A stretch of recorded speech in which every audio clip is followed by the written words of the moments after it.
36 siegħa wara li ġie żvelat vot ieħor kontra l-interess ta' Malta mit-3 Europarlamentari Nazzjonalisti fil-Parlament Ewropew, il-kap nazzjonalista Adrian Delija ħareġ jiddefendihom u jfaħrilhom xogħolhom. Fl-aħħar sigħat ġie żvelat li fis-26 ta' Marzu li għadda, David Casa, Roberta Metsola u Francis Zammidimek ivvutaw kontra s-sistema ta' tassazzjoni f'pajjiżna. Vot kontra l-prinċipji sagrosanti għal Malta tal-unanimità u s-sovranità fis-sistema tat-taxxa Maltija u li bih għeddew l-impjiegi ta' eluf ta' Maltin u l-ekonomija Maltija. F'diskors ta' nofsija b'Kaza, Metsola u Zammidimek warajh, Adrian Delija qal li dawn it-3 Europarlamentari huma b'saħħithom fl-Ewropa u faħrilhom xogħolhom. L-MPs tagħna David Casa, Roberta Metsola u Francis Zammidimek illi minnaw inselmilhom illi għandhom il-kuraġġ, għandhom ir-rieda, għandhom is-saħħa illi jmorru fl-Ewropa. F'attività politika fil-Mellieħa wara li temm id-diskors, Adrian Delija mar mill-ewwel jieħu bidejn David Casa, Roberta Metsola u Francis Zammidimek.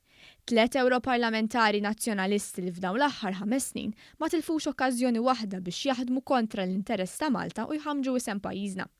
Adrian Delija qal li huwa dmir tal-elettorat sabiex fil-25 ta' Mejju joħroġ jivvota u jivvota għal dawn l-Europarlamentari nazzjonalisti sabiex skont Delija jkomplu bir-responsabilità tagħhom fl-Ewropa. U allura għandkom dmir illi ġimagħtejn mill-lum mhux toqgħodu d-dar, mhux tgergru għax intkom għandkom responsabilità bħalhom, magħhom, magħna, flimkien. Ma kienx biss Adrian Delija li ħareġ xogħlu għall-Europarlamentari Nazzjonalisti, iżda anki d-deputat nazzjonalista Claudio Grech. Tliet membri parlamentari Ewropew li aħna għandna llum li jimmilaw inselmilhom u naħseb għandna nirringrazzjawhom tax-xogħol, tal-kuraġġ, tal-impenn, tad-determinazzjoni tagħhom. F'dadija negattiva Adrian Delija qal li l-ekonomija mhix qed tikber. Ma ekonomija li qed tikber illi meta tinżel qalb in-nies tinduna illi ma tikber xejn. Iżda l-Kummissjoni Ewropea xejjen id-dikjarazzjoni ta' Adrian Delija, tant li fit-tbassir ekonomiku għar-rebbija qed bassar li din is-sena l-ekonomija Maltija tirreġistra l-akbar tkabbir fost l-ekonomiji kollha tal-pajjiżi Ewropej. Fl-attività politika tal-ħadd, il-Partit Nazzjonalista reġa' ma tkellimx dwar il-viżjoni tiegħu.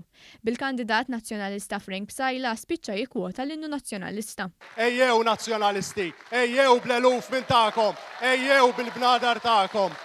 F'istqarrija l-Partit Laburista qal li Adrian Delija spiċċawlu l-argumenti jekk qatt xi darba kellu u spiċċa jivvinta kwistjonijiet li ma jeżistux. Qal il-priorità tiegħu tiqpa biss li jsalva ġildu. Il-Partit Laburista qal li l-għażla fil-25 ta' Mejju hija bejn Joseph Muscat u Adrian Delija u fejn iridu jieħdu lill-pajjiż.